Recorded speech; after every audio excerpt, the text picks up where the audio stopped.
Voilà, cette conférence de financement va se mettre en place fin janvier et elle doit trouver des solutions d'ici le mois d'avril avec les partenaires sociaux. Et vous nous dites que ça va être compliqué. Oui, Pourquoi? c'est maintenant que les ennuis commencent pour les syndicats et le patronat. C'est simple, il va tout simplement, en 3 mois, falloir trouver 12 milliards d'euros. Et voilà. Alors, il ne faut pas s'y tromper. Le Premier ministre a peut-être retiré l'âge pivot, mais il a fixé 2 lignes rouges. Ça rappelle un peu d'ailleurs ce qui s'était passé pour l'assurance chômage. 2 lignes rouges écrites noir sur blanc dans la lettre envoyée aux partenaires sociaux. C'est le point numéro 8. Ni baisse des pensions pour préserver le pouvoir d'achat des retraités, ni hausse du coût du travail pour garantir la compétitivité de notre économie. Une fois qu'on a dit ça, il reste quoi? Il va falloir travailler plus longtemps, c'est ça qui est sur la table. C'est d'ailleurs ce que dit Geoffroy Roux de Bézieux. L'équilibre financier passera par une mesure d'âge. Alors comment on fait? Eh bien, il y a au moins une voie possible. Elle est un peu sévère, c'est augmenter fortement dès 2022 la durée des cotisations. Ça veut dire accélérer en fait la réforme Touraine.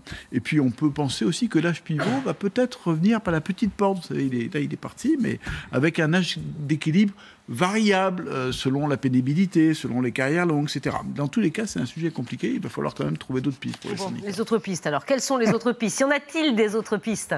Alors oui, il y en a une qui est les faveurs de Laurent Berger, c'est augmenter les cotisations, mais là, on vient de le voir, Édouard Philippe n'est pas trop pour, et pour le MEDEF, c'est un motif de rupture, donc il va falloir être malin. Il y a un dernier point qu'il va falloir observer de très près.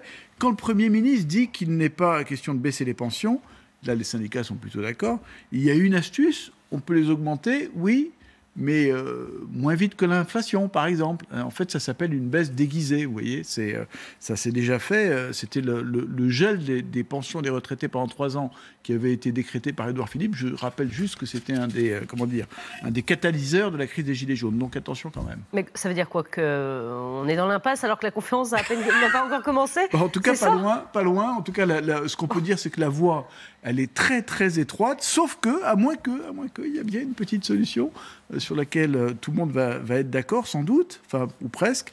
Il y a vous savez, le fonds de réserve des retraites, 32 milliards d'euros dans les caisses. On se dit, pourquoi est-ce qu'on n'irait pas se servir un petit peu dans la caisse? Ça, c'est une idée qui est mise sur la table aussi bien par Laurent Berger que par l'autre Laurent, qui est Laurent Escure, le patron de l'UNSA. Voilà l'idée qu'elle est bonne. Bon, vous pensez qu'elle est bonne? D'accord. Écoutez, à un moment donné, il va falloir trouver des sous. Hein. Il va falloir trouver des sous. En tout cas, ça commence fin janvier. Ils ont jusqu'à fin avril pour trouver des solutions. Sinon, c'est le gouvernement qui reprend la main.